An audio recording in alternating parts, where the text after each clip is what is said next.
그다음 마지막으로 논술 전형 말씀을 드리겠습니다. 논술 전형을 보면 종로학원에서 수시로 합격을 굉장히 많이 합니다. 실제로 영고대 합격자가 종로학원에 지금 한 200명 가까이 되는데 그 중에 절반이 수시로 합격했습니다. 근데 그 수시 합격자를 다시 유형별로 나눠보니까 논술 전형의 70% 정도 됩니다. 70%가 논술 전형. 나머지 30%는 교과 전형, 종합 전형, 특기 전형 이렇게 나뉩니다. 논술 전형이 가장 많이 붙습니다. 역시 재수생. 근데 이제 종로학원에 특히 논술 전형으로 합격을 많이 하는데 저는 이제 재수 종합반에서 다 논술 강의를 하고 논술 준비를 시켜준다 하지만 종로학원하고는 차원이 다르다고 생각합니다. 종로학원은 이미 10년 전에 논술연구소를 만들었습니다. 저도 논술연구소 창립 멤버인데 지금도 제가 평가연구소장을 하면서 논술연구소장을 겸임을 하고 있는데 그만큼 재수학원에서 논술이 중요하기 때문에 논술연구소장까지 제가 겸임을 하고 있습니다. 근데 이 논술연구소가 있기 때문에 종로학원에는 논술과 면접을 전문으로 강의하는 강사가 논술연구소 소속으로 50명이 있습니다. 이 사람들이 강의도 하지만 논술 콘텐츠를 직접 다 만들어냅니다. 교재는 물론이고 모의고사, 그 다음 잡지까지 만들어냅니다. 논술 모의고사 출제하는 게 정말 어렵습니다. 저도 예전에 논술 모의고사 출제하면 한 일주일 정도 뭐 거의 정말 머리를 짜면서 그때 머리가 좀 빠진 것 같아요. 그래서 머리를 짜내면서 만들어내는데 종로학원 직접 논술 모의고사를 다 만들어냅니다. 그래서 종로학원생은 물론이고 전국의 많은 고등학교에서 종로학원 논술 모의고사를 봅니다. 서울 시내 주요 외고들도 논술 모의고사는 종로 논술 모의고사를 거의 대부분 보고 있습니다. 그래서 논술에 있어서는 역시 종로학원이 가장 강점이 있는 학원이다. 이렇게 말씀을 드릴 수 있고요. 논술 전형이 올해 인원이 조금 줄었어요. 근데 주요대 보십시오. 여전히 굉장히 많이 뽑습니다. 문이 굉장히 넓어요. 성균관대 제일 많이 뽑는데 오히려 인원을 늘렸습니다. 1200명 이상을 논술을 뽑습니다. 고대 1100명, 좀 줄였지만 1100명. 그죠? 그리고 인하대 거의 1000명 가까이. 그래서 논술 전형이 좀 줄었다? 그러니까 문이 좁아진 거 아니냐? 물론 전체적으로 인원은 줄였지만 주요 대학을 보면 여전히 굉장히 많이 뽑습니다. 그래서 여전히 넓은 문이다. 그죠? 특히 재수생 또는 재학생 중에서도 뭐 아까도 얘기했지만 내신이 별로 안 좋고 스펙도 별로 특별히 준비한 거 없다. 논술 전형하면 됩니다. 수능 최저 맞추고 그다음 논술 하면 되거든요. 그래서 제가 실제 논술 전형 합격 사례를 좀 말씀을 드리겠습니다. 이 학생은 이제 자사고 출신이죠. 그래서 내신이 그렇게 별로 좋지 않습니다. 아까 말씀드렸죠. 논술 전형 내신은 큰 상관없다. 그죠? 서울의 주요 대학에 5등급, 6등급 다 붙습니다. 5등급, 6등급 많이 붙는데. 그걸 5등급 대 학생인데 붙었잖아요. 근데 이 학생은 이제 좀, 말씀을 드리면, 입학때 성적이 뭐 2등급도 있고, 1등급도 있고, 3등급도 있고, 뭐 성적이 나쁘지는 않지만 아주 우수한 학생은 아니었어요. 그래서 이 학생이 재수를 했는데, 재수할 때 목표는 이 학생 목표가 분명했어요. 연대, 고대, 경영대를 가겠다. 이런 목표였어요. 그래서 이 학생이 열심히 했어요. 그래서 모의고사를 봤을 때 종락고사 매달 달달이 모의고사를 보죠. 보면 그중에 성적 우수자를 게시를 합니다. 일정에다가. 그래서 이제 시험 보고 나면 학생들이 그거 와서 많이 보는데 그걸 종락원에서는 빌보드 차트라 그럽니다. 빌보드 차트라 그러는데 빌보드 차트에 올라가면 되게 서울대, 연대, 고대 아니면 의대, 치대, 한의대 갑니다. 빌보드 차트에 계속 자기 이름만 올릴 수 있으면. 종락원에서 어느 정도 하면 서영고 가나요? 빌보드 차트에 이름 올리면 됩니다. 그래서 이 학생은 계속 빌보드 차트에 이름이 올라갈 정도로 성적이 쭉 잘 나왔어요. 모의평가도 잘 봤어요. 근데 얘가 결정적으로 수능에 가서 조금 실수를 했어요. 그래서 평소에 모의고사 보면 계속 112를 찍었는데 수능 가서 보니까 2등급이 3개나 나왔어요. 자기가 목표하는데 못 가잖아요. 나쁜 성적은 아니지만 자기 목표는 도저히 못 간다. 그래서 얘가 실망을 했죠. 얘가 부산 학생이었는데 수능 끝나고 부산에 이제 집에 내려갔죠. 내려갔는데 뭐 정말 마음이 아프죠. 그죠? 부모님 볼 면목도 없고 1년간 재수해가지고 서울까지 가서 재수했는데 그래서 이제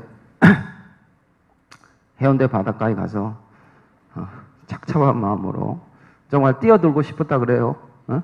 근데 물이 차서 못 들어가고 다시 서울로 올라왔어요. 마음을 다 잡고 올라와서 고대 논술이 수능 끝나고 일주일 이후에 있죠. 그죠? 그래서 일주일간 학원에서 수시 특강을 열심히 들었습니다. 그것만 가지고 된 건 아니에요. 평소에 열심히 해요. 종로학원에서는 정규반의 정규반 논술을 꾸준히 합니다. 정규 시간에 논술이 있어요. 학교에서는 정규 시간 논술 안 하잖아요. 정규 시간에 논술이 다 들어있어요. 그리고 매달 모의고사를 봅니다. 모의고사 봐서 서면 첨삭하고 대면 첨삭까지 해주고, 그 다음에 논술 특강이 있는데 대학별로 논술 특강을 해요. 논술 특강도 강의를 하는 게 아니라 대부분 실전 훈련을 합니다. 실제 써게 합니다. 써봐야 되죠. 논술이라는 게 풀어봐야 되고, 그죠? 논술은 강의도 중요하지만 실제 써봐요. 누가 많이 써보느냐, 이 싸움이라고 볼 수 있습니다. 그리고 첨삭받고, 논술 선생님들이 보통 얘기할 때 어느 정도 쓰면 어느 정도 실전 훈련을 하면 합격하느냐, 보통 문과 기준으로 얘기하면 한 3만 자 정도 쓰면 된다고 합니다. 3만 자. 3만 자가 어느 정도입니까? 연대 문제가 2,000자잖아요. 그죠? 1,000자 두 개잖아요. 그럼 연대 기준으로 봤을 때 모의고사 문제를 적어도 15번 이상 써야 된다. 쓰기만 해서는 안 되고 첨삭해서 다시 써보고 이런 과정을 반복을 해야 된다는 거거든요. 이 학생은 꾸준히 했었어요. 수능과 병행해서 논술 준비를 했다면. 그래서 마지막에 파이널 특강까지 듣고 해서 결국 이 학생은 목표 달성을 했어요. 논술 전형으로 마지막 기회를 잡아서 고대 경영에 합격을 했습니다. 마지막으로 제가 케이스를 하나만 말씀드려요. 지금까지 너무 상위권 얘기만 하니까 중위권 같은 경우는 뭐 나하고 별로 해당사항이 없네 이런 생각을 할 수 있어서 제가 조금 수준을 낮춰서 중위권 학생 마지막으로 말씀을 드리겠습니다. 이 학생은 입학할 때 성적이 4.4, 3.35 평균 한 4등급, 뭐 5등급도 있고, 그죠? 이런 학생이에요. 그야말로 이제 중위권 학생. 이 학생은 인서울도 어려운 학생이죠. 그죠? 인서울. 그래서 이 학생이 들어왔을 때 상담을 하니까 나는 수시 생각은 안 한다. 난 내신도 안 좋고, 내신도 4.5등급이죠. 뭐 스펙도 없고, 지금 뭐 수능이나 열심히 해서 정시에서 어떻게 기회를 봐야 되겠다. 근데 이제 저희가 설득을 했죠. 야, 맞다. 수능 열심히 해서 정시를 노리는 게 맞지만 그래도 수시를 같이 해라. 네가 조금 열심히 하면 최저 기준 뭐 한 2등급 2개 맞거나 이러면 최저 기준 맞출 수 있으니까 최저 기준을 맞추고 논술을 해라. 그래서 나름대로 학원에서 논술 수업을 열심히 들었습니다. 모의고사도 좀 뭐 매달 응시를 하고, 그죠? 모의고사 하는 게 쓰는 게 힘들어서 좀 포기하는 학생도 있어요. 그러면 안 돼요. 꾸준히 봐야 돼요. 처음에는 정말 그 칸을 채우는 것 자체가 어려워요. 그 하다 보면 자연히 쓰게 돼 있어요. 또 풀게 되고. 그래서 하는 게 중요합니다. 그래서 이 학생 꾸준히 좀 했어요. 그래서 결국 이 학생은 수능에서 성적이 올라가긴 했지만 그렇게 정말 탁월한 성적 향상은 없었음에도 불구하고 이 학생은 논술 전형으로 여기 지금 사례가 잘못됐네요. 뒤로 갔네요. 이 학생입니다. 그죠? 이 학생은 홍대 전기전자공학부의 논술 전형 합격했습니다.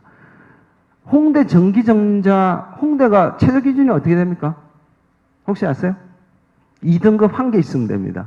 2등급 1개. 얘는 수학에서 2등급 1개 딱 맞췄어요. 2등급 1개만 있으면 돼. 그러니까 대학마다 최저 기준이 다 다르죠. 2등급 3개 요구하는데 2개 요구하는데 1개 요구하는 데도 있어요. 그래서 사실은 좀 수준에 맞춰서 거기에 자기가 잘 맞게 지원을 하면 정말 최저 기준을 맞춰서 합격할 수 있어요. 그리고 홍대 같은 경우는 수리 논술만 보기 때문에 굉장히 심플해요. 그래서 이런 학생의 경우에도 수능 준비를 잘 하면서 정시를 타겟으로 하면서 같이 논술 준비를 하면 수시에서도 더 좋은, 뭐 정시 갈 수 있는 것보다 한 뭐 2단계, 3단계 더 높은 대학에 합격한 거죠. 이런 사례들이 사실은 굉장히 많다. 실제로 이런 사례들이 제가 보여드리니까 정말 특별한 사례가 아닌가 이런 생각할 수도 있는데 종로학원은 굉장히 많습니다. 저희 나눠준 책자에도 보시면 그런 사례들이 굉장히 많이 들어가 있고 실제 이제 제가 학원에서 뭐 상담도 하고 하기 때문에 실제 이런 사례들이 굉장히 많다라고 말씀드릴 수 있습니다. 제 말씀은 이제 여기서 마무리를 하고요. 이어서 저희 오종훈 이사, 뭐 우리나라 대표적인 입시 전문가 중에 한 분이죠. 오종훈 이사님이 올해 입시 전반적으로 중요한 포인트를 짚어주시고 또 지원 준비를 어떻게 해야 되는가. 요거는 이제 재수생뿐만 아니라 재학생까지도 상당히 도움이 되는 얘기가 될 것입니다. 이어서 잘 들어주시기 바랍니다. 고맙습니다.